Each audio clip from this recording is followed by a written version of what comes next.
Beep boop bop boop bop boop bop bop bop bop bop boop bop bop back bop bop bop bop. Beep boop boop bop. Landon. Beep boop. Dave beep bop boop boop. Hello and welcome to Beep Bop Bop, Boop. beep, I'm bop, your boop. Boop Mike. Beep bop bop 30. Bop bop bop. Beep Bop is sick and out for bop until Beep Bop. Oh. Beep bop. Did you guys watch Beep? So good. Anyway, what's going on, guys? Oh, nothing. It's another beautiful Saturday. Yep. Beautiful Saturday here in Spokane.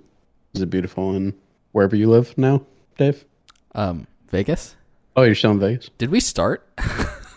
Yeah. Okay. Didn't you hear the intro? Yeah, you're not hearing. We did it pretty clear. I think it was actually pretty good. Same as every week. Yeah. All right. So, Come on, man. Come on, Dave. Get your act together. We're recording. Act professional. you got wax in your ears. You got to clean your ears out. I watched a Simpsons episode yesterday, and they kind of Yeah. made fun of like podcasting and podcasts. My favorite part was the person who talked like Landon. That they were The vocal fry Yes. guy. like it was a host that like they were clearly like just making fun of people who do podcasts that have severe vocal fry. It was You was just really funny. subconsciously do like that. Just Yeah, it just happens. Yeah. yeah. Stop. I like if I do that too much, I hurt. Like my legs hurt. Yeah. I get Yeah. twitchy. I can't do that. How do Yeah. you do that? I don't know. I don't know how I do it. Yeah. Vocal fry is just a lack of projection from your vocal cords, right? Yes. Yeah. I think that's it. Yeah. So. So your voice is like always like a half second away from just cutting out completely. Yeah, Yes. it's just about gone. Yeah. Landon Browning is here. That must be like is And, that annoying to listen to? oh, probably. Every week. It's really subconscious most of the time. I Even when you try to not have it. yeah, it's still there. I think, right? Like it's still there a little bit. Yeah, it's there. Yeah. Yeah, I can't help it. You need to go. I cannot help Try it. to go up there an you go. octave with your speaking. Hello, it's me. There you go. Nice and smooth. Maybe that's the problem. Is Landon doesn't speak where his natural register. He is purposely talking lower than he needs. Is that what to. you're doing? No, that's just how I naturally talk. I can't. God dang it. Now that we've pointed it out, it's like I'm broken. I can't do this anymore. I'll send you that clip. Landon from quits the podcast. I'll send you that clip from The Simpsons. It was really funny. Yeah, I feel bad, but I can't. Sorry. You need to take talking lessons. Uh, Do you want us to do it too, so you don't feel left out? Beep bop boop. oh man. So you went and got some coffee and some breakfast stuff this morning? Yeah, Megan and I we go to the cafe a lot. There's a cafe right down the street. What'd you get? I got a caramel macchiato. You got one right there too? I'm drinking one right now. I got that From a local McDonald's. coffee shop, sell breakfast food. It's pretty a hidden establishment. Got to be a local Spokane guy to know about. McDonald's on the Indian Trail. Spilled all over my. I got that, and then I got a slice of bacon and Swiss quiche. Oh, Is I that like like quiche. is that Quiche the is so egg good. Sponge. Yeah, kind of thingy. It's like I actually don't really like quiche. That It's much. like Really? egg cheesecake is the weirdest way to describe it. That sounds disgusting. No, it's really it's good. delicious. Probably why I don't like. It's so good. It has like a good crust too. Yes, the good flaky Yeah, crust. good flaky crust. There's usually cheese or peppers and stuff inside. So Yep. yeah, it's this really one had good. bacon, Swiss, and spinach. I guess I don't like spongy eggs. Well, it can doesn't avoid it. taste like a sponge. The texture, Dave. I wouldn't even say the texture texture is spongy. and taste It's more are like two different things. I'm saying the Why do you wanna texture fight? is not like a sponge. You just want to be challenging. Is that it? It's more like No matter what I say, It's always wrong. I'm saying the Beep, text. bop, boop, Okay. bop. I also got a cinnamon roll. Ooh, I like cinnamon rolls. Yeah, they make fresh cinnamon rolls there. Do you watch them like fold them and No, they're always done, but they make them there. Or so they tell know. you, but you never actually see them making them. They haven't taste seen great. them, I don't really care if they don't make them homemade. So They're probably just Cinnabon. I wouldn't know because I've actually never eaten at Cinnabon. So. What? Really? I don't think so. Oh. Every time I go to the mall and pass it, I'm like, oh, I should get some sometime, and I just That's the same. I'm like, oh, that sounds good, but like not when I'm at the mall. And I know that I'm gonna be really pissing myself when inevitably that closes. Yeah. I'm going, why didn't I ever get Cinnabons? They were right there. Yeah, that's what the mall with everything. Like, and eventually, it's just going to be at some point there will be the last place that's open at the mall. Foot Locker. You know, like everything else will be walled out. Yeah, What would it be? walled off. What would it be? It'll probably be The theater? probably the theater. The the theater. last It'll thing? be the theater and then the A&W in the food court because Yeah, I've somehow outlasted like Arby's. If a anymore. Wetzel pretzel closes before anything else, like anything is on the table at that point. Yeah, which it did, didn't it? Didn't the Yeah. Yeah. God dang, It's crazy. Wetzel pretzel was good. I thought a mall was required to have a pretzel place. So if a Wetzel's Pretzels closes, doesn't there need to be an Annie's that opens up somewhere in the other side of the mall? Or Did I ever tell you my Annie story? Mm-mm. So this was probably about a year ago. I would like periodically get a text message saying, "Hey Dan, thanks for your order for Annie's pretzels. It's on your way. It's on its way. It'll be there soon. Send you updates." And then like, "Hey, we're 5 minutes away with your order from Annie's pretzels. Thanks again for supporting us, and hope you enjoy." "Hey Dan, this is Annie. We dropped off your order." I was getting so pissed off, and this would happen like at least once a month. Oh, man, this guy really. And I was so pissed off. And I actually think there was like, it might have been Dan, and then like I don't know if it was his last name, but it was like a just an initial or something. And so this went on for like probably almost a year, where it would just like periodically come up, and I'd be like, "Gosh dang it!" And so finally, I ended up finding the guy on Facebook, and I was just like, "Hey Dan, this is Mick. I'm like getting text messages about and I your was like, pretzels. Do you happen to like shop at Annie's Pretzels a lot? Because I get the notifications. I think you put in the wrong phone number." And the guy like immediately blocked me. I think he thought that I was just like, he probably got the message and was like, "What the, like, this guy's just crazy. I got a stalker guy." And I was like genuinely like, "Please delete my number from your stupid Annie's account." I'm so sick. You still got them, or I haven't gotten them since I did that, so maybe it worked. Gosh, that would drive me crazy. It'd be like, "Oh my gosh, this guy gets pretzels." Most of those very things, consistently. though, they have an option. Like the text will say, like if you want to, like, you know, not get these anymore. This one did not. There was no way. It was not a like, you know, reply stop to not get these messages anymore. Can't you There was block nothing. certain numbers though? I tried. Didn't work. I tried blocking it. It didn't work. Wow. But then I'm like, how did this guy like never like think to ask like, "Hey, how come I'm not getting any of these like notifications?" Well, he was may probably not so have frustrated known. every time pretzels. he's like, "Where's my pretzel?" He's like, "Oh, I wish I had updates on like if it was on its way." Personalized updates that call me by name. Oh my gosh, it was so annoying. So annoying. Anyway, but yeah, probably the movie theater. Well, I think we'll hang on. They seem to be pretty consistent with their business. The last few times Yeah. I've gone to malls, they have been fairly busy. They don't seem as dead as they did like 10 years ago or something, at least for the last couple times I've been. I guess there's like at our Northtown one, they're like fairly populated during the day. I mean, definitely on the weekends, they seem to be a hot spot. But I mean, malls are like just a piddly like shadow of what they used to be like in the 80s and Yeah. the 90s. Like, I mean, malls are kind of lame, but it just seems more fun when like malls are cooler and have like stuff to do in them. But when they start getting to the point where they're just like slowly closing and people just aren't going anymore, it's like, this place sucks. Yeah. Yeah, we've taken our American consumerism online now. That's where we do all our Amazon disgusting is purchases. Yeah. This generation's mall. Yeah, we can hide our shame easier by just having delivered to our house. So, You get poop delivered to your house? Yes, so much. Didn't mean to swear there. So you can bleep that if you'd like. Boop. What are you doing? I'm looking at the notes for. Oh, I thought you were taking like a video of me or something, like Chris. I need to get evidence of you swearing, Landon. I'm gonna blackmail you. I guess it does look like a video. It looks like you're filming me. So, tell us again about your childhood. Well, you're sitting there cross-legged, like with high shorts and no socks and shoes on.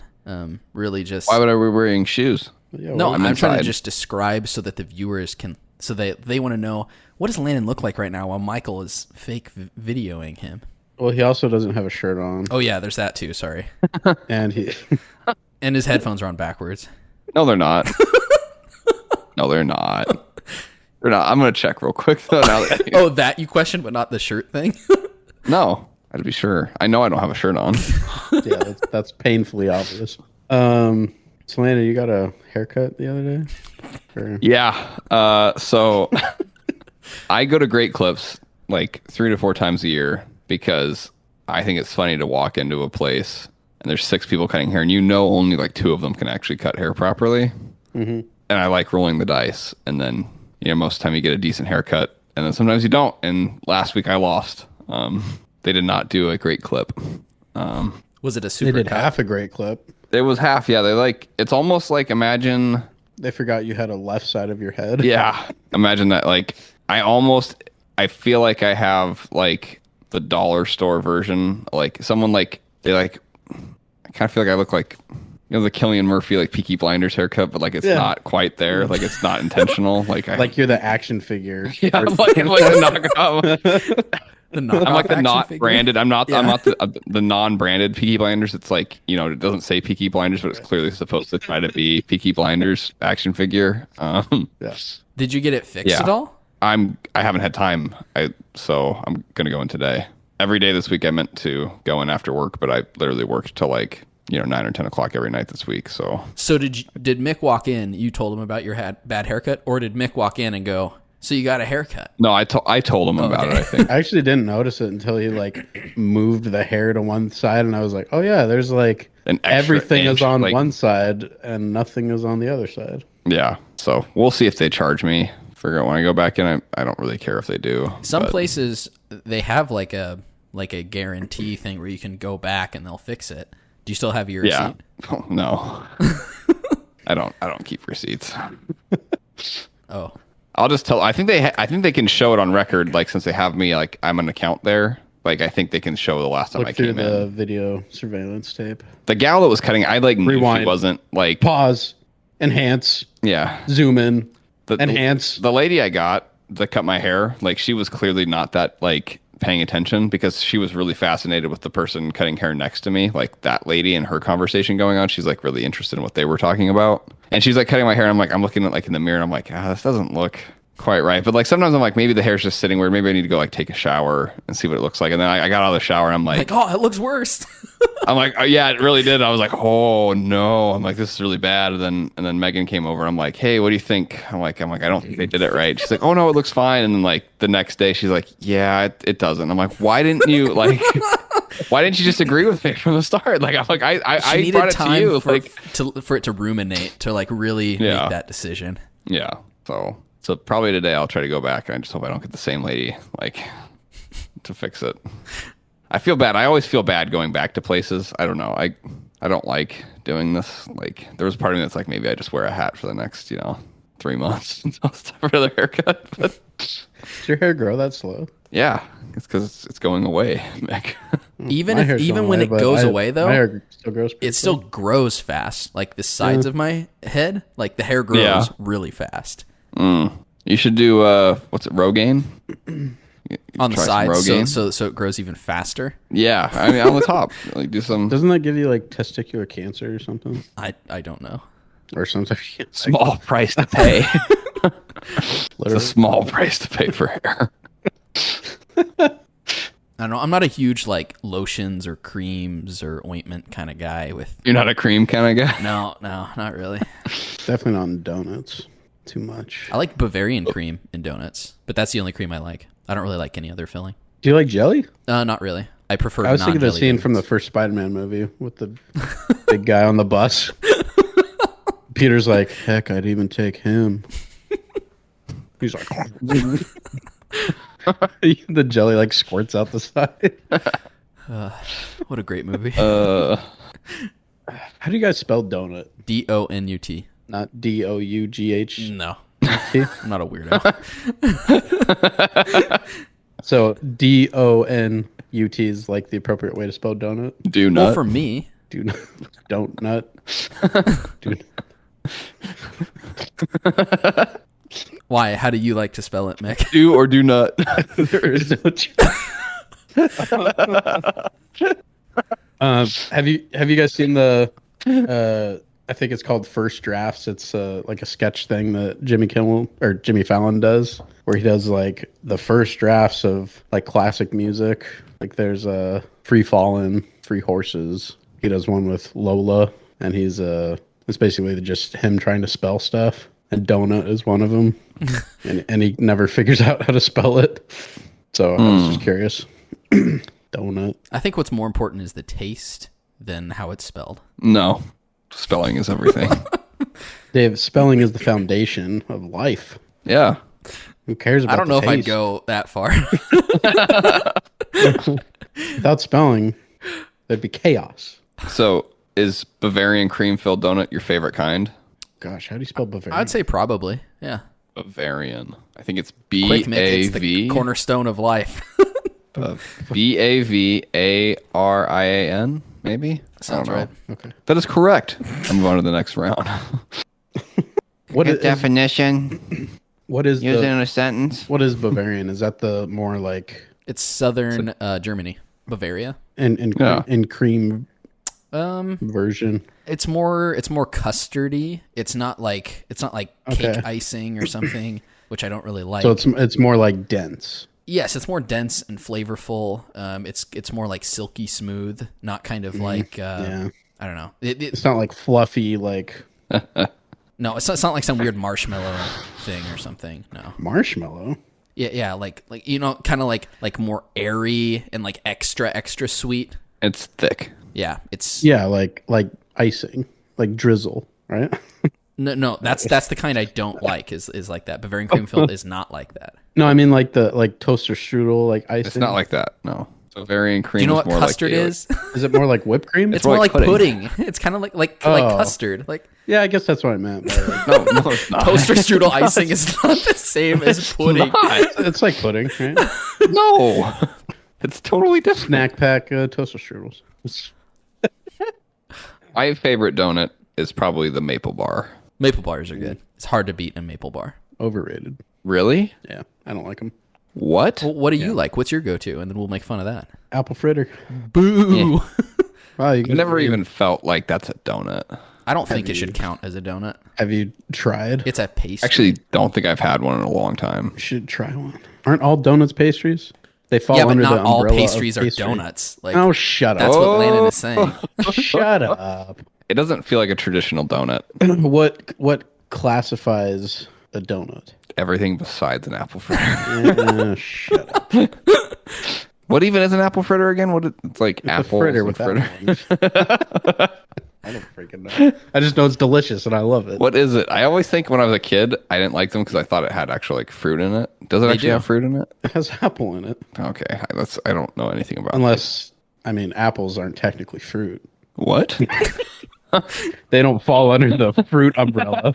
Wait, is spelling All the cornerstone fruit of is everything, not apple. or is the definition Apple. How do you guys spell apple? E? Oh, dang it! Three. 2 or 3 P's. I mean, a good old classic glazed donut. I like is glazed good. donuts. Oh, I love old fashions. Old fashions are good. Good. Which one? What's an old fashioned donut again? It's more like a cakey texture. Yeah.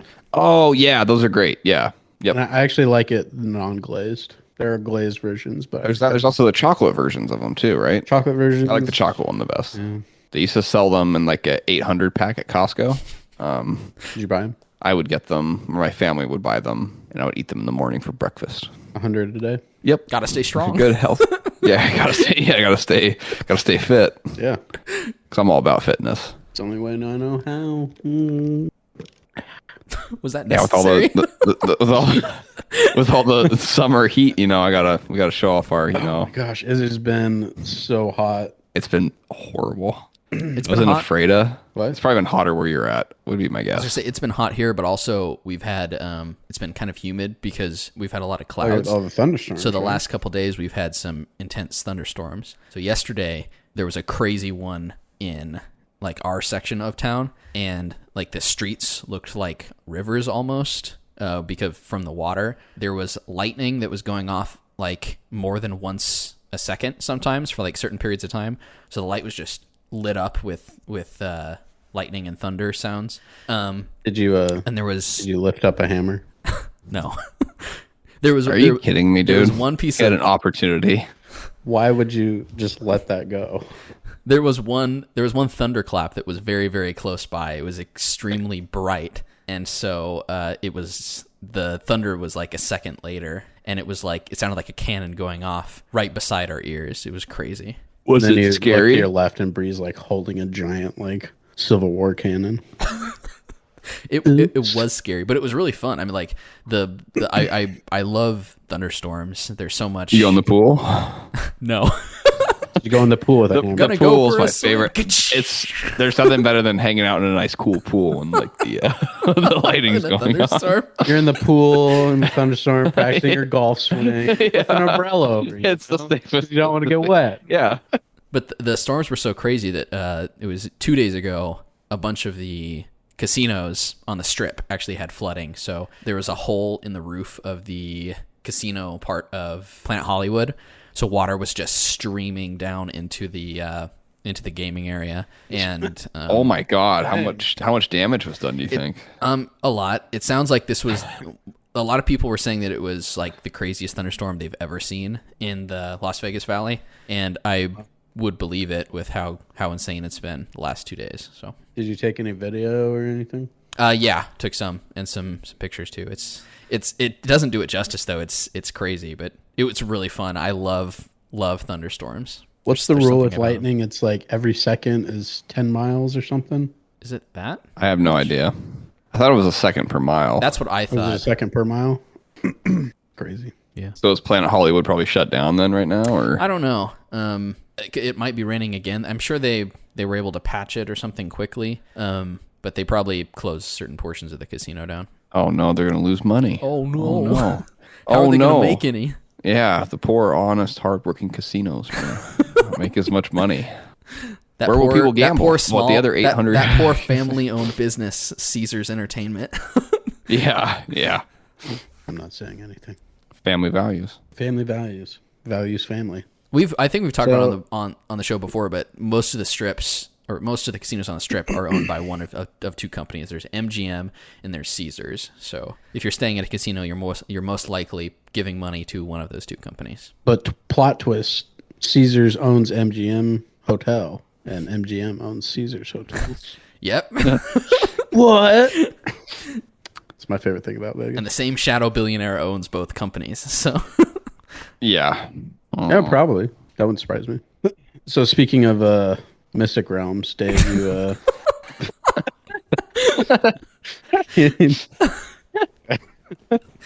I hate your segues. Love them. They're so good. They shouldn't even count. They come on. can't even be called segues. It's just speaking of next topic. Yeah. Whenever Mick says speaking of or talking about, I get a little like my heart starts racing a little bit.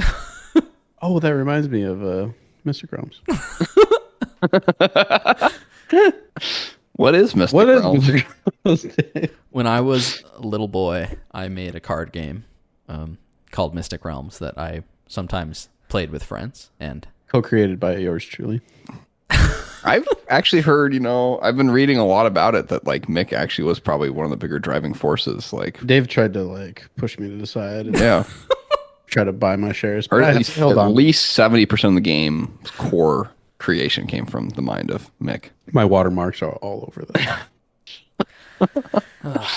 Okay, what kind of card game was it? Was it a strategy card game? it was I would say it was inspired primarily by Pokemon, the Pokemon card. Do you know how the Pokemon trading card game works? No. So you have like a series of Pokemon, and you're trying to defeat their Pokemon. So you have one out at a time, but you can like bench others, and there's like other cards you can use to go with the Pokemon. So what I did for this game is it was like a medieval fantasy game. So you have one unit that you have, like a wizard or a dragon or something, and then you have attack cards, and you have summons, you have weapons, you have armor, things like that you can play. But your ultimate goal was to defeat the other person's main unit. So I made a wizard and I made a dragon for Michael. So we each had our own deck that we would use to play against each other. Very cool. Yep. And then we had a friend who tried it a little bit, but then he was like, I want to make my own deck. And Dave, how did that work out? I made both of the decks for Michael and me, and I tried to make them fairly balanced as best I could. So, but this other kid, his was like very overpowered in comparison to ours. So, what's this guy? Do I know this guy? No. I don't. Oh, have you ever talked about Id? I think so. His nickname was Id. That's what we called him. But his name was David, and Dave was Dave. Called Dave. So we called the him other Id. David was Id. I don't think he liked that nickname. I don't think he liked us. I really don't ever think he really liked us at all. That's why he tried to make a super deck to beat you guys. Revenge. He's like, I'll run the Mystic Row. Well, what happened? Okay, so I guess weird background for this is this was probably like Christmas of 2005, I think. Long time ago. Landon would have been a very little boy. I've been 8 years old. Michael and I also were little, but we were bigger. Not so as it was little. Christmas of 2005, and we have these. Colby was 5 years old. My parents, they have like stuffed animals and stuff that they would have out for Christmas decorations, and there were a bunch of them, like a ton of them. So every year they would come out. So this year they came out of storage, and Michael and I were taking these stuffed animals and we were fighting with them, like like doing like mock like kung fu and stuff with the with all these stuffed animals. And I was having a lot of fun with it, and Michael was having a lot of fun with it. But I was like, what if there was a system that we could use that could go with this, so it was more like an organized fighting? So like if I want to do a fireball, of course you had to ruin the fun. I can keep track of how do I bring order to this? How can I take charge in a way that nobody else can? I can keep track of how much damage and stuff is done. So I had a stuffed animal that I used, and Michael had one that he used. So I made the wizard, and then he had this dragon that he wanted to do. So I made this card game to supplement us fighting with these stuffed animals like next to each other. So you'd like play a card. Like, how can I take the fun? So you would play a card, and then you take the stuffed animal, and then you like do the attack. And what happened was way less fun than just throwing them at each other. How can I make this more boring? So the stuffed animals, they went away, but the game, like I liked the game a lot more. How can I take this fun action figure thing away? I know, I'll replace it with paper. With words on it. So the stuffed animals went away because, you know, like the decorations. Here, start writing, Mick. Decorations had to be put away. And so then, but I took the game and I refined. Next step, dice. I refined it so that you could play it without needing the stuffed animals. So Mick played with me a couple times. He wasn't really into it because it wasn't as much fun for him as taking stuffed animals and just throwing them at each other, basically. Yeah. But like I said, I did have that other friend that he would play with us sometimes. But I spent a lot of time making all of these cards. Like each deck had like 30 cards. So as I was making these cards too, I'm like making up character names and lore and stuff to go along with these characters. So after I made those two decks, then I started like, oh, I want to write a story about all this like lore that I just made up for these cards. So I took all the stuff from that, and then I started writing some stories that was kind of like fit inside this fantasy world that I was kind of slowly making. And then like a year later or so, I made 2 more decks, and then a year after that, I made another deck. So I had 5 decks in total that I made, all with their own attacks and like specialties and characters and things that I used to like, you know, like 150 unique characters. Well, cards. There was only like 10 actual units but there was like 5 decks, and you could like swap out certain units. So I'd be like a wizard, a giant, a night elf, an assassin, stuff like that. Yeah. Okay. Anyway, that is Mystic Realms. The thing that we were. Are you gonna bring it back? About. Am I gonna bring it back? Like, are you gonna try to make it into a game and sell it? You should try to make it into a real game. I don't think so. It's like it was funny because like after I made this a really long time ago, and I really had only known about Pokemon, but like years later I was introduced to things like Yu-Gi-Oh or Magic the Gathering, or even things in other, like even Gwent, which was in Witcher 3. Some Gwent. And structurally the game is like actually very similar to those games in a lot of different ways. So there were certain things I was like, oh, like I think a lot of these games do it way better than the game I made. Like I would have to probably like fix my game from the ground up to make it something that's playable and I think like more palatable to people. Where things like Magic and like Gwent and stuff like that do those things like much better, or like Hearthstone or something. Well, would you ever think, like, have you ever thought about like trying to make a board game to sell, like have it actually published? I mean, yeah, like that's originally what I set out to do when I was a little kid doing this, was like, oh, I'm going to make a game that I can release to people. But if like it never, you should do it. Like you should do it. Well, Mick brought it up because I mentioned it before the show that I took out all the cards recently, and then I started like really going over them and trying to analyze like what is the problem, like some issues with the game, to see if I can make it like more fun. I think I always found it fun, but my problem was I could never find people that really wanted to play it with me. So it was hard to play test because there was no one else to play test with. But what I liked in conjunction with just making the game was also like doing all that like nerdy lore stuff and just inventing characters and stories that were like influenced by things like Lord of the Rings, or a lot of the things, like a lot of like the creatures and stuff, I realized were influenced a lot by Age Mythology. Did you ever play that? I don't believe so. Okay. A lot of the mythical units and stuff, I took a lot of those and like adapted them to the world that I had created. But I took like a lot of stuff from like Greek mythology and stuff from like Lord of the Ring kind of characters or creatures and stuff, and kind of made a world that was influenced, I'd say, primarily by that. But and then as I got older, I got into stuff like D&D and stuff. So but that was the Mystic Realms, Michael. Yes. Thanks for bringing it up. It's kind of cool that we were able to naturally just kind of like go into that conversation. Segue. Yeah. Well, I guess we started talking about it because Mick mentioned that he was going through the Silmarillion, which is basically like Tolkien's... Basically Mystic Realms. No. Which is like Tolkien's extensive... stole everything. Backstory of lore.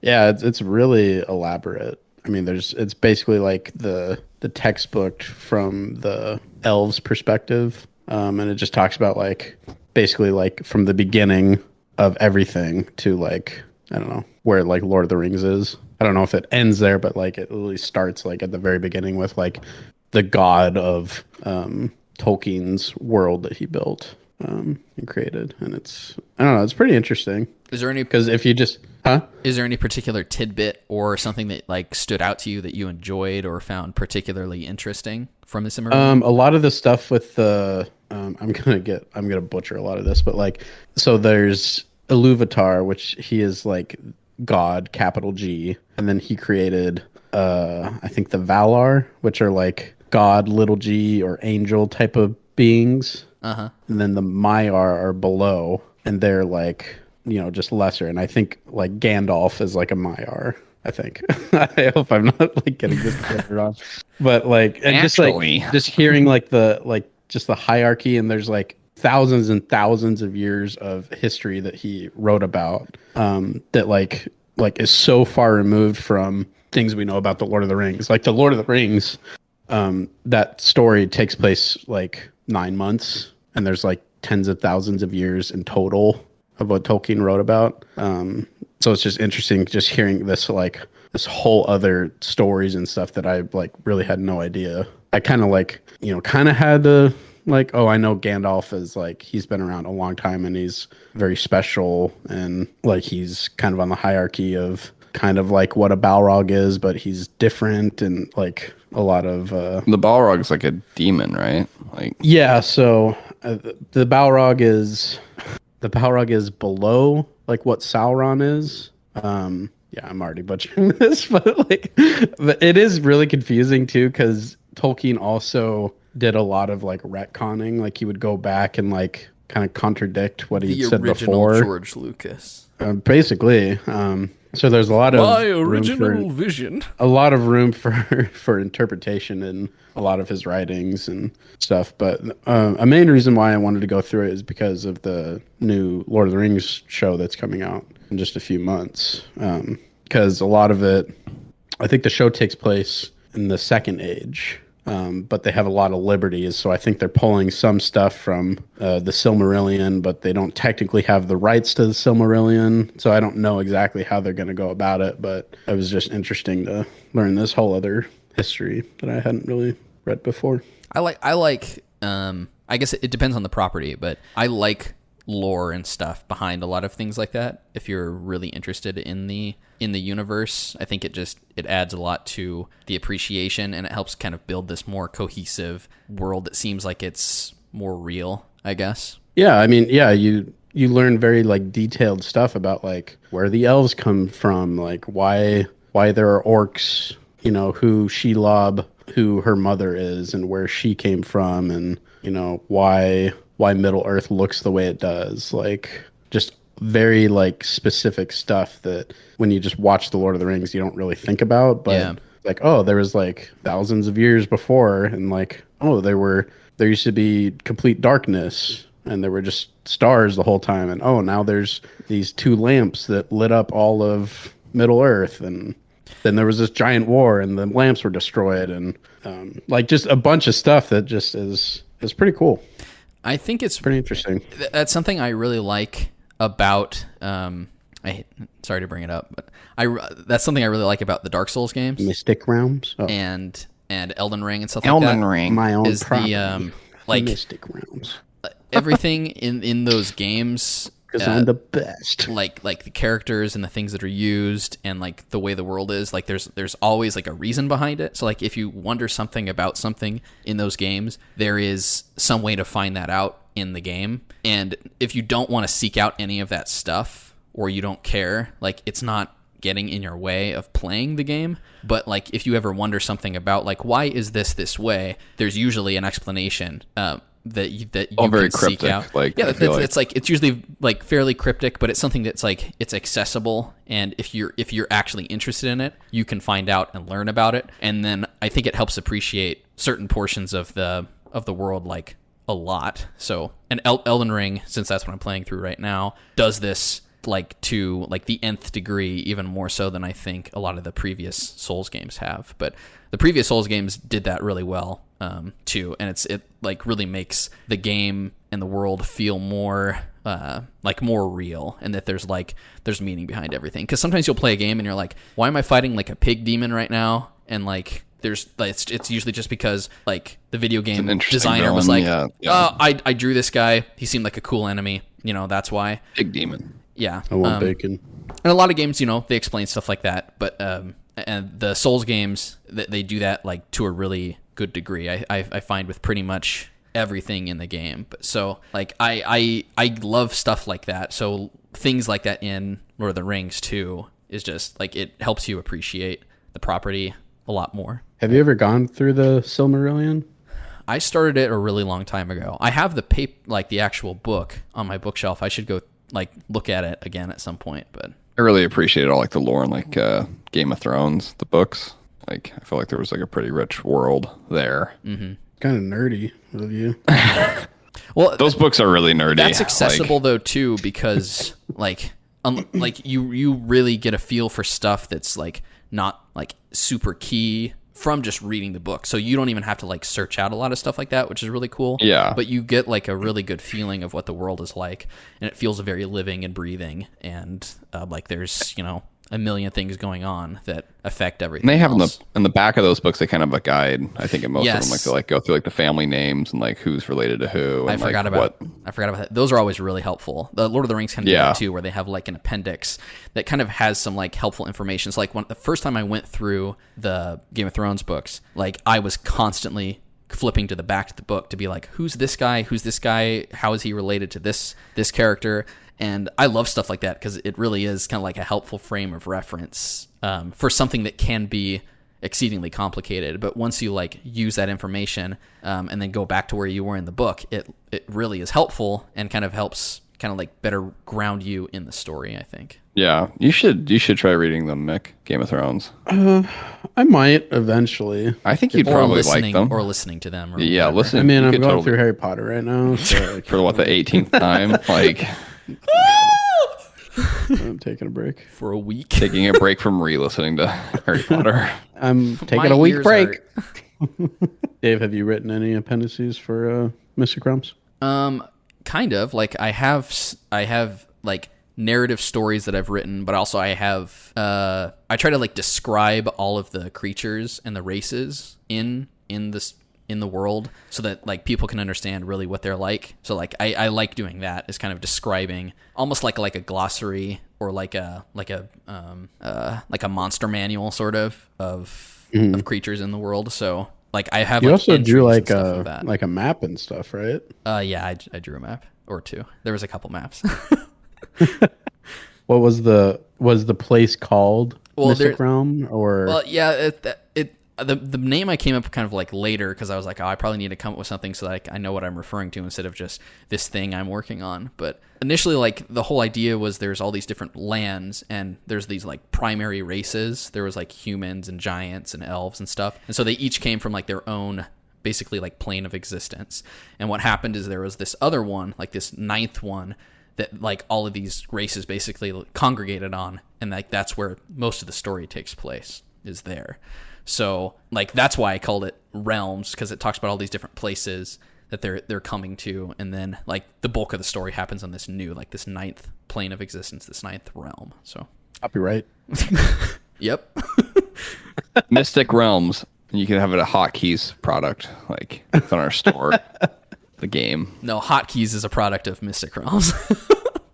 I invented Mystic Realms way before we came up with Hotkeys. Hotkeys will purchase Mystic Realms for $5. $4.5 billion. Yeah, 4.5. Yeah, Landmark deal. Acquisition. Yeah. Yeah, I'm buying that's Disney cool. next.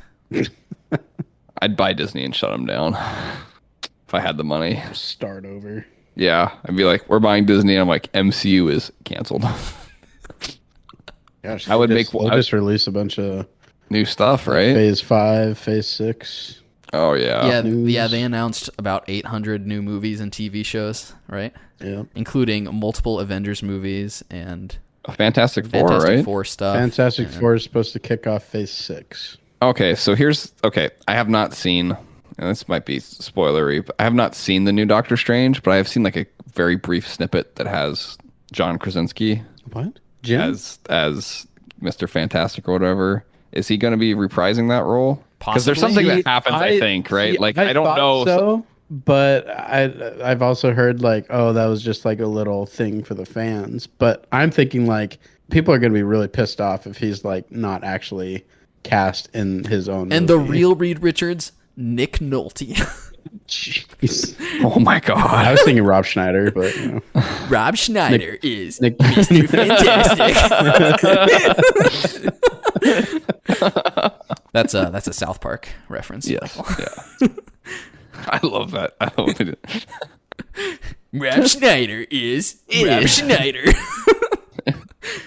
I mean, I guess it's cool Yeah, that I they're don't know. coming out with all this stuff. I'm not like super looking forward to anything really that they're coming out with, but I'm sure I'll see most of it. I'm looking forward. So I'm excited about Blade. Blade, I think, will be a lot of fun. Who's playing Blade? Is it Mahershala Ali. Yeah, he's a good actor. Yeah, Nick Nolte. he was really good in the As Hunger Blade. Games movies. Was he in Hunger Games? Yeah, Huh. I always think like True Detective season 3. I think Hunger Games. Who did he play in the Hunger Games? He plays some like military, like general guy or commander guy or something. Oh, okay. Huh. Forget his name, but he's good in that. He's I think he started in that was it the Green Book or something Yeah, with Vigo. with Viggo Mortensen. Yeah, wasn't that Best Picture winner? I think so. Yeah, I never watched that movie. I don't know.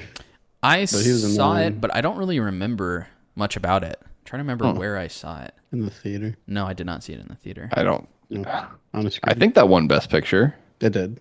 That was what it was called, right? The Green Book or I think so. That sounds right. the Green Mile book? The Book of Green Mile? Isn't that about like the driver and like the singer or something, right? Or something like that. Like Is he a singer? or something. He's something like Viggo Mortensen's like the driver, right? Yeah. Like, Yeah, he's kind of like his like driver / bodyguard. Oh, okay. Okay, I remember the movie. I remember this movie a little bit better now. When did that come out? Was that 2018? 2018, 2019? dang, that was It was a while ago. yeah, yeah. Whew, getting old. Like 6 years ago. No, don't be tricking me like that. How do you spell six? No. But yeah, he's playing Blade, so and that's kind of a more like a very different feel than we've got from the MCU movies. It's supposed to be very like kind of almost medieval because it also is going to have the Black Knight character. Oh, like, okay. the one interesting part from the Eternals. I never watched the Eternals. Gosh, Oh, that you should movie see it. It's so good. is so good. I don't think I can bring myself to watch it. It's Like, only 2 hours and 48 minutes. that's so long. I just don't have time for like a movie that long. You know what I mean? That's just too much. That movie sucks. That's what I've heard from everybody that's watched it. I did not like that movie. I'll be right back. I really have to pee. Okay, Dave. Why doesn't he have pants on? Why was he already peeing when he left the shot? Really has no control over His bladder. Pathetic. Now he's peeing on the wall. Okay. All over his Red Dead Redemption 2 map. Gee. I can make a better map. And I'll call it Mystic Grounds. I've heard of people doing like that type of thing. Not peeing, but like where they'll create a map and they'll just do like, give me a napkin, and they squirt some ketchup in there and they like smash it and they open it and like that's the world. That's stupid. Yeah, it's stupid, right? It's pretentious. Yeah. Like, It's too artsy. yeah. Like just come up with it on your own. Yeah. How Just, hard can it be? yeah. A good fictional world, like a good like fantasy world map is so cool though. What's your favorite? It's probably the Game of Thrones one, Westeros and Essos. Is it like one?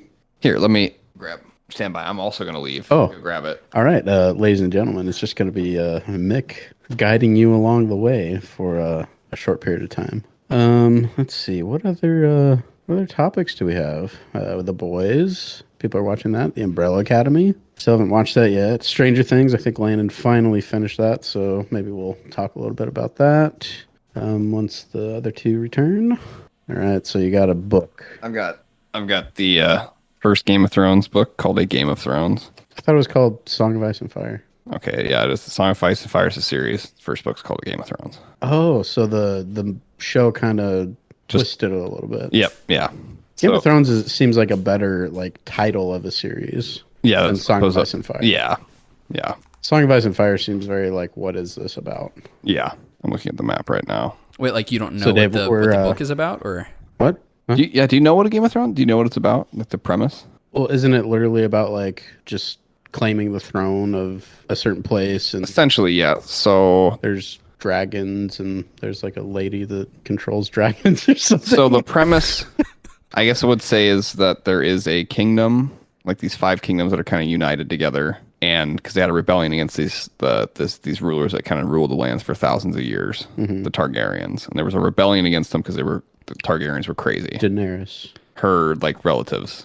So they take the kingdom, and there's this guy that runs it called Robert Baratheon. Who's Jorah Mormont? Jorah Mormont. I like Jorah Mormont. He's I don't know. There's so many characters playing. Except essentially the plot is though that like essentially I guess the first book is essentially a murder mystery. yes, Because the hand of the king, like the king's advisor, is murdered, or there's a suspected that he was murdered. Mm-hmm. So the king, Robert Baratheon, has his best friend. Is that Sean Bean? No, Robert. I don't know the actor that plays Robert Baratheon. he's the Sean guy from Bean. he's the guy from Knight's Tale. The big hand, like the big what are they called? Not Alan Tudyk, the other one.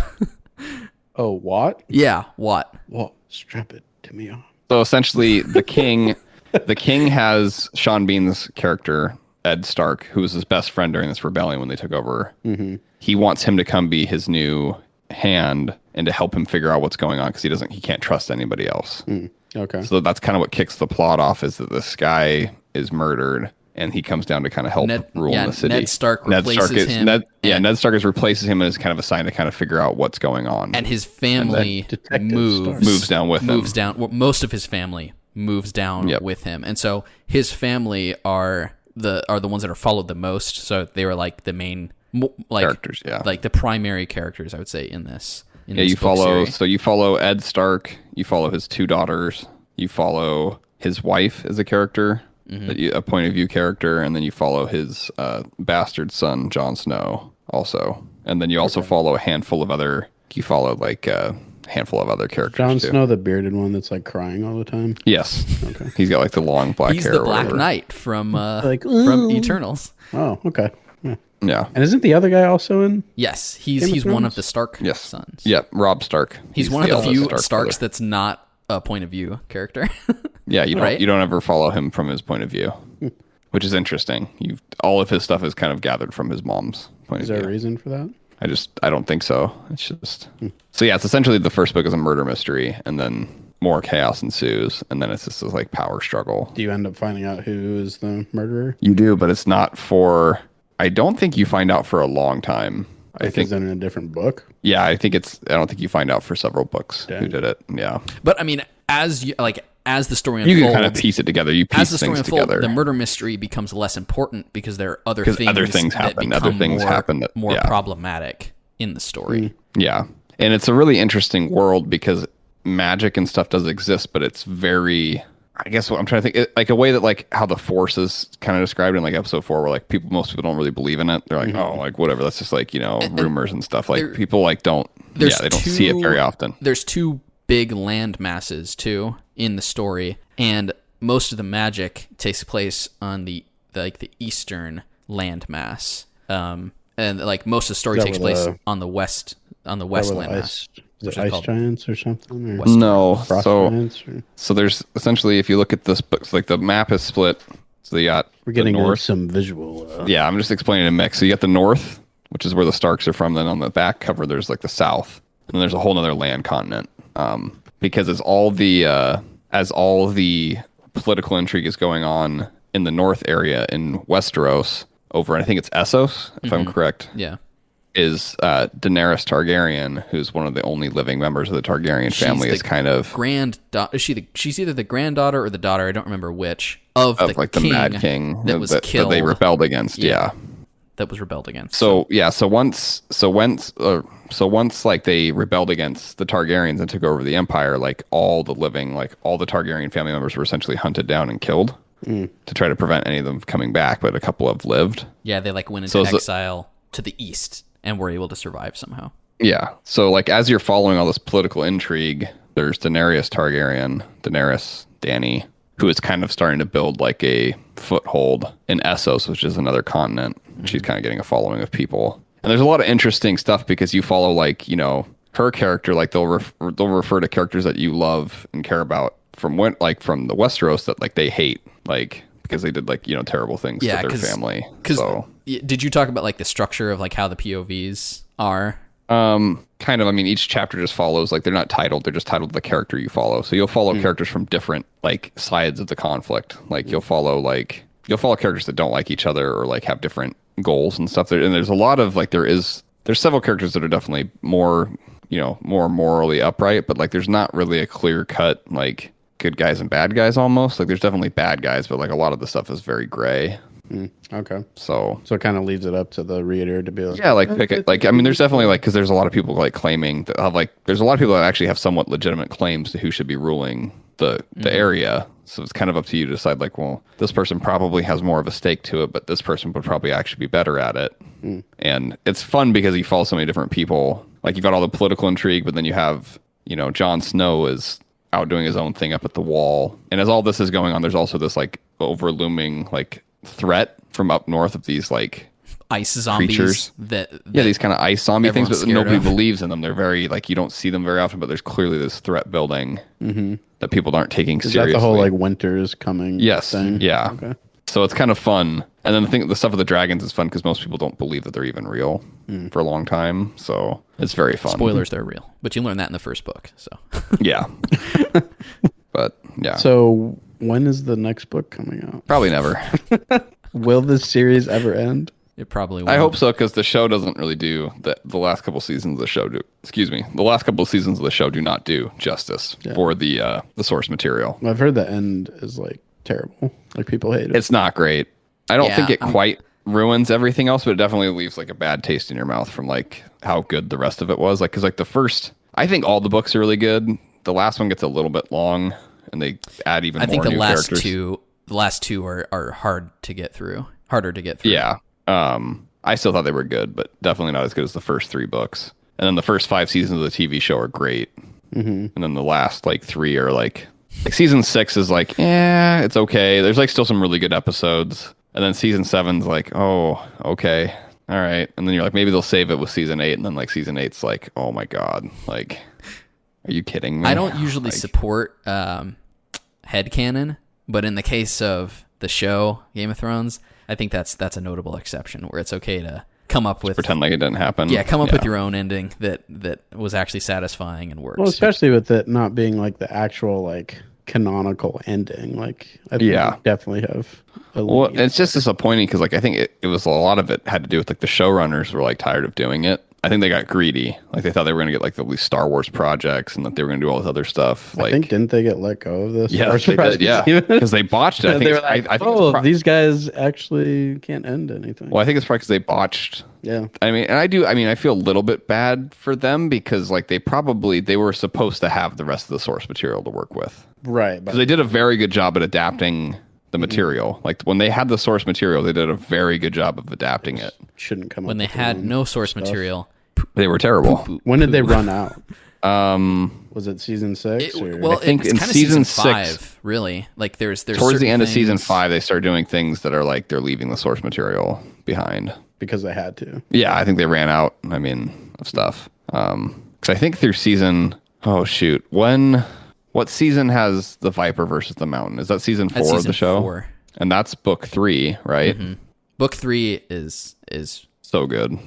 Book 3 is the best book in the series. Is absolutely by far the best book. There's so many great moments in book 3 that like have my like jaw on the floor. Like, I was like, oh my God. It's really good. You should read them. I'll probably get to them eventually. Or you could even just really honestly, you could watch the show too. I mean, I think the books are probably better overall. Yes. But they complement each other. Like you can read the books and then you probably would enjoy the show more because the show just does not have enough time to explain. I read everything. The books first, then watched the show, and I found that it like, especially for the first 4 seasons, it made you like the show. Like, you know how sometimes you'll read something and watch an adaptation and you're like, oh, that sucked. I hated that. Like, the book was way better. This like the first 4 seasons for me was like that was really and that was really good, and I appreciate it a lot more because of the books. And then it kind of started going downhill from there for me. Yeah.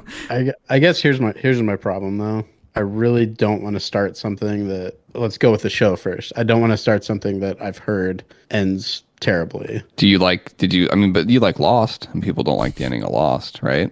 Yeah, that's true. I mean, and it's a subjective thing, so maybe I'll like it. But, and also with the books, it's like, I don't want to start something that doesn't have an ending. It might not ever have an ending. Like, I don't want to get to the point where I'm like, well, what happens? There are certain plot lines that resolve really well, especially in the 3rd book, that I do think it's even though there's not like an ending to the series right now, I would say it's definitely are you guys left right now kind of like, and whether it's in the back of your mind or wherever, but you're thinking like, oh, just kind of waiting, like what happened? What's going to happen book next? 5 does have like a very big cliffhanger. Yeah. I don't really think about it much though. I mean, when I finished the book, I was like, oh, bummer, because and I finished the book like 4 years ago.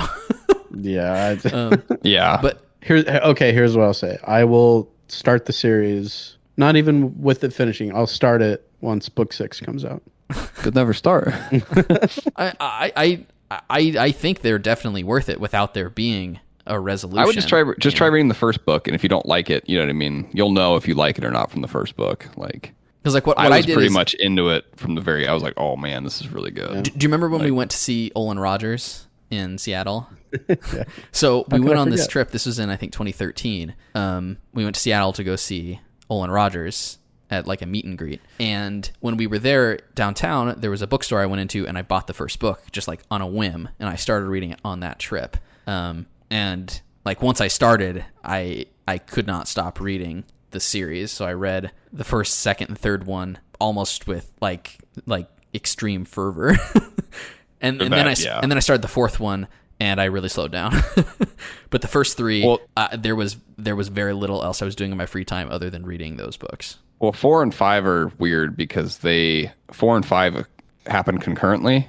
They split it up where they only follow certain characters in book 4. Yeah. And then it hits an ending point, and then at book 5, it goes back to the start of like where book 4 starts, and it follows the other characters up to a point, which is very odd. And they add a lot of new POVs that some of which are really not very interesting.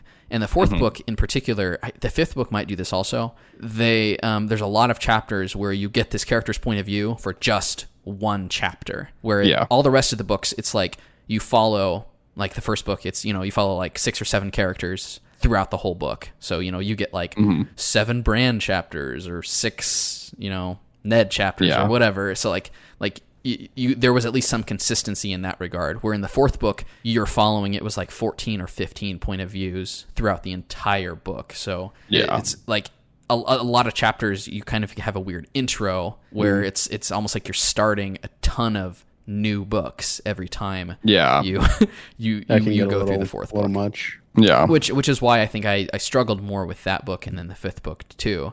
But the first 3 are excellent, are like perfect almost. So wow, high praise. Yep. Anyway. Well, anyway, I guess we can finish the episode today with some just Stranger Things talk. I think Landon, you finally finished the show. Yeah, I fell asleep halfway through those, so no, I'm just kidding. All right. Well, thanks for listening, guys. No, I finished. I liked it a lot. Yeah. The last episode especially was really, really good. Yeah. It was it's a fun, but emotional. I actually teared up at a couple points. Heck yeah. Yeah. I was like, there's just a couple points where I was like, no. I just really, it was pretty much perfect, for a season finale. My only critique for that entire season, really, I think it started a little, maybe it's just because I hadn't seen Stranger Things in 3 years, but I felt like it started a little slow. And there's just so many characters. They added, I feel like, a lot of new characters, or a handful, and it just felt like a lot of jumping around. But the character, I think his name's Jason, the jock. I could not. I don't know if it was his acting or what, but I could not. I'm like, this guy is so over the top. Righteous zealot, evil almost. I'm like, I couldn't take it seriously. Like when they first introduced him, I'm like, oh, is he going to be the interesting jock character that you think is a douchebag, and then they redeem him or something, and then nope. It's nope. He's just one note evil the entire show, and the only satisfying part was when he gets burned in half by ripped in half. I just like that he woke up for it too. He's looks for half a second. Yeah, that was pretty brutal. I wish he would have screamed or something though. That would have been more But he never at the same time he's so comically evil, but at the same time also I don't feel I mean, they kind of tried to explain to him what was going on, but they never really in a group tried to sit him down and be like, hey, this is what's going on. It was just one person being like, oh no, it's this thing. But what was he supposed to expect? His girlfriend went to the weird, creepy D&D guy's house and then is broken into pieces. And he's supposed to expect that they're all on the up and up. I don't know. It just seemed yeah, I guess they're just maybe there wasn't an opportunity for the sit down thing. Maybe, I don't know. And then he shows up to the house at the end and Max is in a trance and it's just the one other guy. It's the creepy house. He's what are you doing to her? He's oh no, you gotta trust me. It's what I don't know. Yeah. That whole thing was I didn't make any sense to me. But I liked Eddie was pretty cool. Yeah, Eddie was great. All right, Dave's favorite character. I had a dream. Yeah. Did I tell you guys about this? That you. I had a dream. I had a dream that Eddie and I were friends. No way. Yes. Oh my God. This is 2 nights ago. I woke up and I told Brie, I was like, Brie, I just had an awesome dream. Eddie and I were really close friends, and we were playing D&D together. It was so much fun. I mean, you probably would be friends with Eddie. Well, probably not as a high school kid. I probably would have been scared of him. You thought it was probably evil. You would have been Jason's friend. No, I probably wouldn't have had any. Right. We need a get those demon worshippers. Oh my god, I can't with that. Like the scene, like they're in like the town hall, and like he gets up and like starts speaking. I'm like, they would have shut him down. Like the cops would have like dragged him out and been like, no, you're not like gonna get a witch. But he's such a good public speaker because Yeah, the problem is he's like from the the rally beginning guy when for the basketball. yeah, team. when he's giving his speech, like in the first episode, like as like a high school student, like in front of everybody, like seeming so impromptu, and I was like, this just doesn't feel super like realistic.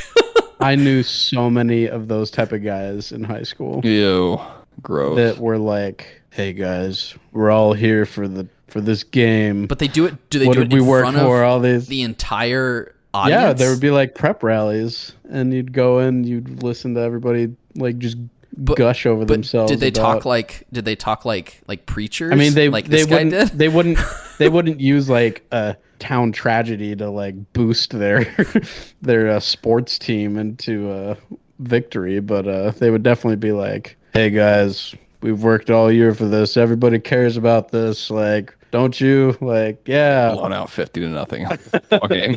Yeah. I don't feel like. Yeah. He just seemed like too eloquent of a speaker to be like a high school kid. Like maybe there were a lot of those kids in high school, unfortunately. Oh, gross. Man, they were annoying. I mean, I did that from our tennis team, you know, like, "Hey guys, I know we get like 5 people that watch our matches. We're gonna serve aces and our but backhands. Man, we worked hard for this. We're gonna be so good.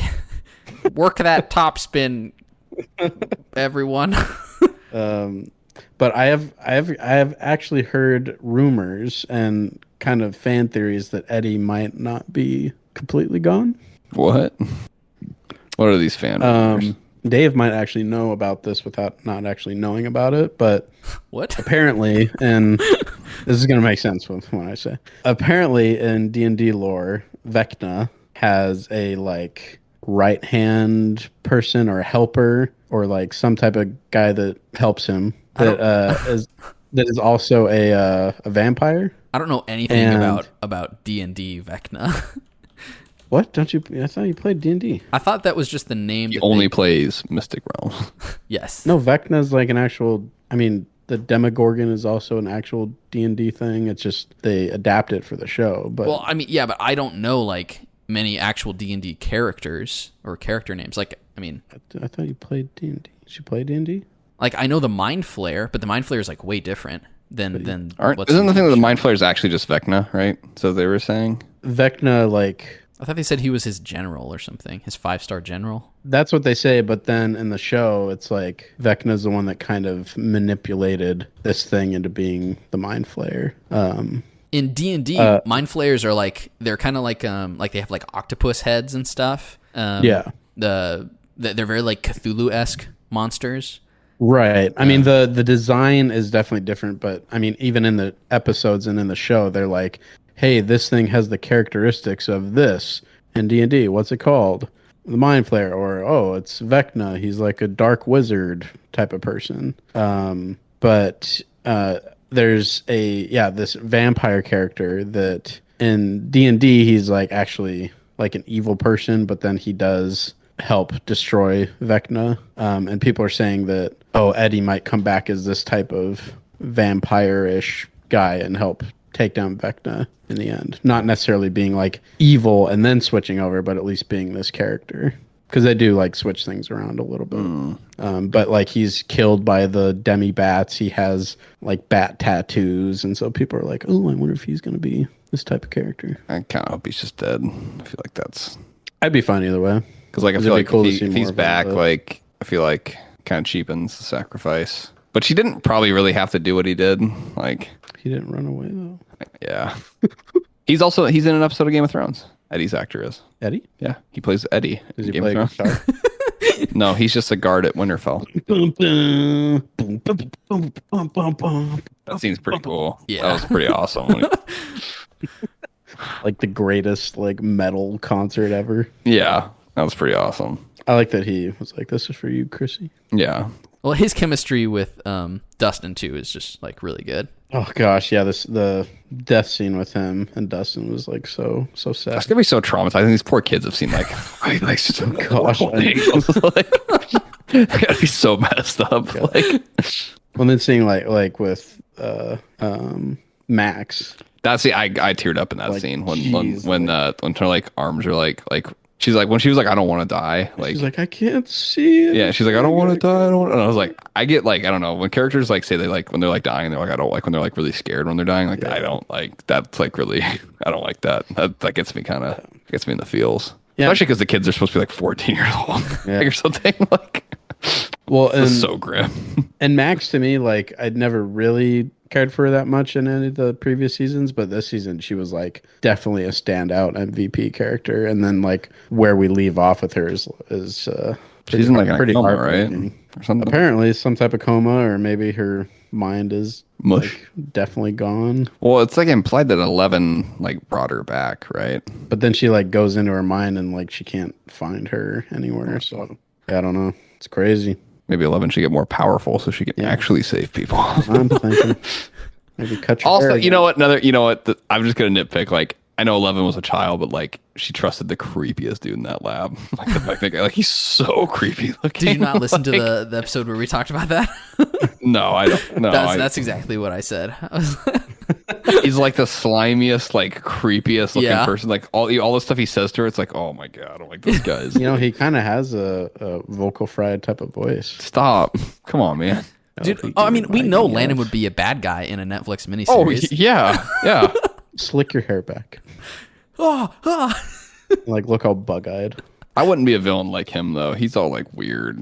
Like Yeah, you'd be more you subtle. You know, like I'd be more you'd get people subtle. to trust you, and then betray them.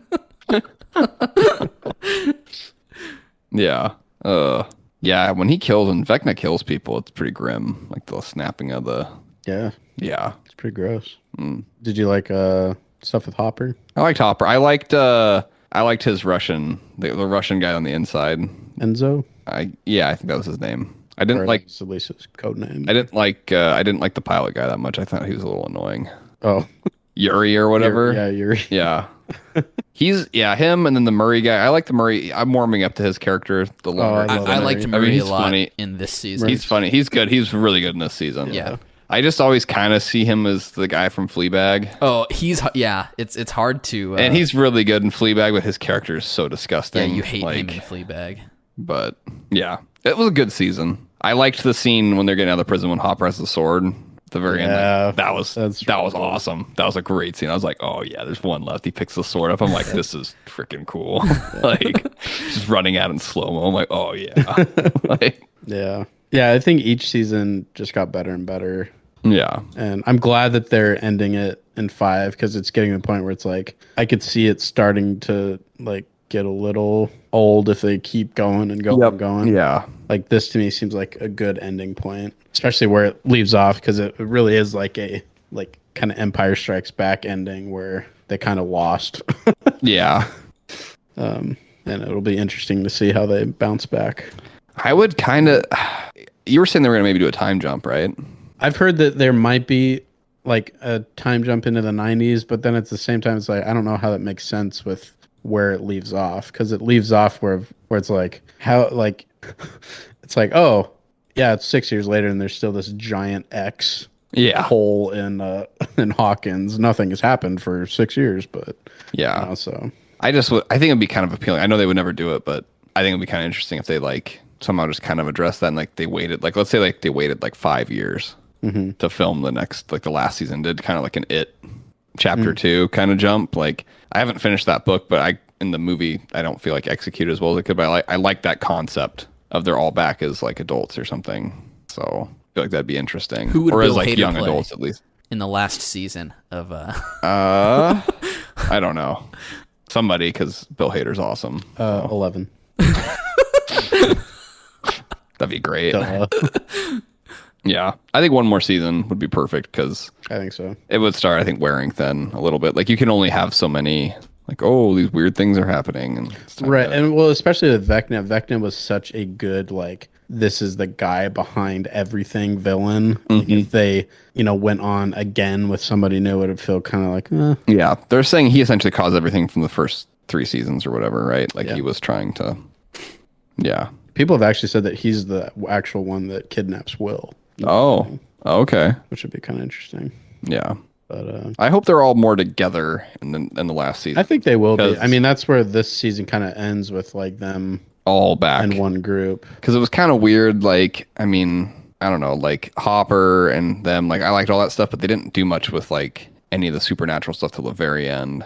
And then Yeah. like Will, Mike, and Jonathan, and what's the guy's name? The pizza Argyle? dude. Argyle. Yeah, Argyle. Who he was pretty funny. Like they didn't do much with the My supernatural stuff till the very end. Yeah. I also liked him. He was probably my second yeah, he favorite was- character in this season. Steve is still the best, man. Why you gonna? Steve is still the Steve best is character the in the best. show, hands down. I guess for me, like the Argyle character, like the weed humor just got like too over the like it was like everything about him was like, okay, I get it. He just wants They're to smoke, high. man. He just wants to have a good time. Okay. I also just don't really like Jonathan. Jonathan was definitely took a step back in this season. Like also like Nancy, like she's just got to pick one of these guys and just settle down. And she picked the wrong one. She's picked the wrong one for like 3 seasons now. Like you were gonna go with Jonathan over Steve? Like really? Are you saying you would go with Steve over Jonathan? Oh, 100%. Wouldn't you? Steve's the man. Yeah, Steve's the man. Like Jonathan's like it's a little too mopey. I don't know. He looks like he should work at a cemetery. Yeah, I don't know. I'm Team Steve all the way. The Undertaker. And I feel like they were like leading, like, I don't know. Like, what are they supposed to, like, I feel like she just keeps going. I feel like it's weird having a TV show where she starts with one guy, then goes to the other guy, and then is she going to go back to Steve? Or is it like, I don't know. This was the first season since they broke up that they were like hinting that Nancy might start liking Steve again. Because before it was like not really yeah, touched upon at all. It was like, okay, they're done and she's with Jonathan. But yeah. now it's like, oh, maybe she does kind of like Steve. Maybe there's still a chance for Steve. I don't know. I just like, If they kill, I if they kill hope- Steve in the last, I'll lose my goddamn mind. I'm typically not one of those people that like, oh, you can't kill my favorite character. If they kill Steve, I'll be like, I'll probably just stop watching the show. have you seen like the billboards and stuff that are like hashtag save Steve? Like if Steve dies, we riot. Oh, I probably would get down with that. I'd probably riot. I get on this. You know, I'm all against. I'm not a big fan of like. I don't know, for like people like when I drive to work and I see people on the side of the street with like just like random like local, you know, political candidate signs and they're waving them like vote for this person. I'm like, my general reaction, I'm like, it's 9 a.m. on a Wednesday. What do you know what I mean? But if I saw some people with like a Save Steve signs on the side of the road, I'd probably stop, get on my It'd be van. like- If you have a spare sign I can hold, Like that's the one sign I'll honk to. yeah, I'll honk to Save Steve. He's great. Yeah. The problem is Steve is probably the most likable character in the show. So they're probably gonna kill So him. he's probably like very much on the chopping block. Oh no, Like that's the character that you kill to like, get the like the feels. the feels going. I mean, that's He what they did with Eddie. he probably saves Nancy in like the last season or something. No. I mean, like Steve is amazing. He's so cool. Oh, I'll be very upset. Yeah. It's like how I'll feel if they, you know, kill Homelander and the boys. I'll be just so Okay. mad, you know? We need it on record that you don't actually like Homelander because, like, so did funny. you see I think the last he season? does. Oh, the last season's so good. That very last scene, the last episode is so chilling. Like, it's also made some great memes. There's Do been some you great stand with memes. Homelander? No, I don't. You see the Homelander sign on the side of the road? Yeah, Do you no, honk I for it? honk for Homelander. All right, Soldier Boy. You haven't seen the new season, but Soldier Boy was like, there was like moments in season 3 where I'm like, is Soldier Boy my new favorite character? Like, Oh dang! He was great he's awesome. Jensen for Ackles different was reasons. great. I mean, he's still di- not like actually a good character. Like, oh no, morally, he's very bad. But like, From the things I've heard, he's like pretty bad. he's pretty bad. Yeah, but he's hilarious. Like, and just a different kind of chilling villain. He plays very well against Homelanders. I love when they finally meet in like the last episode. He's like, "This is Ryan. This is my." It's just like he's like, "I wish I could have been there." It's so good. You're a disappointment. Like when he says that, I was like, "Oh man!" I'm like, "Oh, you need to watch. You need to watch season 3." we talked a lot I know about you're it. like, I don't- It was I don't like a have week to, or two man. ago, and Just spoil everything. Mick said he wasn't going to watch it, even after we gushed about it. Colby It's and I so did. good. So- Oh, it might have been. I don't know. Every season of that show is just as good as the last. So yeah, I need to. I do like Jensen Ackles. Yeah, you love him as Soldier Boy. You just don't. It's just too over the top, It's so over the top. but it's so good. Like, I'll probably get around to watching it. And I feel like this season starts getting like it's getting less like there's still definitely some shock violence, that's over the top for like almost humorous sake. But I feel like it starts getting more mature, like with like the repercussions of the violence and stuff. Like, yeah. Plus, I mean, just Homelander, Anthony Starr as Homelander. Like, there's just every season there's just a handful of scenes with him that like it's just so scary. When he was cast in what was he cast in? He's so scary. Like, there's several scenes with him like that. Like, you're just sitting there like. You're like, is he gonna kill everybody in the room right now? Yeah. I think he was cast in Blade. Oh, was he? I think he's supposed to play Dracula or something. Okay. All right, I'll watch Blade now. Like, I'll watch it. Got what's his name? I can never pronounce it. Like the Ollie guy, and then Mahershala Ali. Yeah, those two. That's a good cast. Those two guys. Yeah. I need to look this up because I could be wrong, but I'm pretty sure that there's too much good TV out right now. Like Umbrella Academy season 3 has been out for like a month, and I haven't even touched it. Like, I finished it. How was it? Was it good? I thought it was good, but Nice. I'll wait to talk about it till other people watch it. It'll probably be a while for me. But I rewatched Fargo, the movie, for the first time since when I watched it for the first time when I was like 16, and I remember not liking it as much because I thought it was like really grim.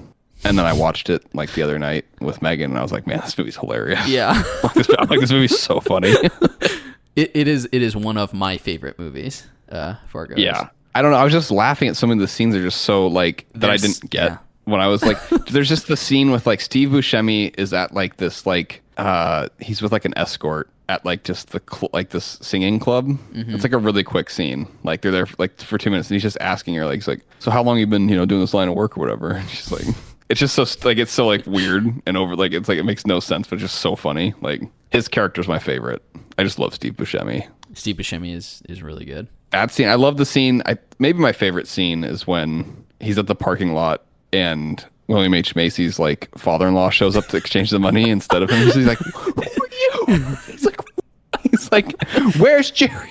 Like, I like when he rides up the second time to the parking attendant. Yeah. Is it the same guy? He's like, is it the same parking attendant? It's or is the it same different? parking attendant. Yeah. Yeah, and he just blows them away. So it's not confirmed, but it is highly rumored and speculated that he is playing that character. I could see him as a vampire. Yeah. He's got that kind of pale, creepy. It just stares at you. Yeah. Yeah. Yeah. So anything else you guys want to talk about, or should we wrap up? I think we should wrap up. We've been going kind of long. Well, let's double it. We can go another hour. Yeah. Another hour and a half. What do you got? You don't want to talk to me, Dave? You don't want to talk to me? I love talking to you, Landon. Do you hate me, Dave, and my stupid vocal fry? My vocal fry. Vocal fry. Who doesn't love good fries? Well, thanks for listening, All everybody. right. Thanks. We'll talk to you later. I'm sorry my voice isn't good enough for you, Dave. Beep. Boppity Bop, boop. bop, beep, bop, Bop, boop, boop. bop. Bop. Beep. Beep, bop, bop, bop, bop, bop. Beep, beep, bop, bop, beep, bop, bop. Hashtag save Steve. Honk for Steve. Honk for Steve. Any other political candidate signs for your, like your local treasurer? Like, don't wave a sign at me for the local treasurer. Just don't do that, please. Like, Steve is the best. I'd vote for Steve to be the local treasurer. At least for him to like scoop me ice cream.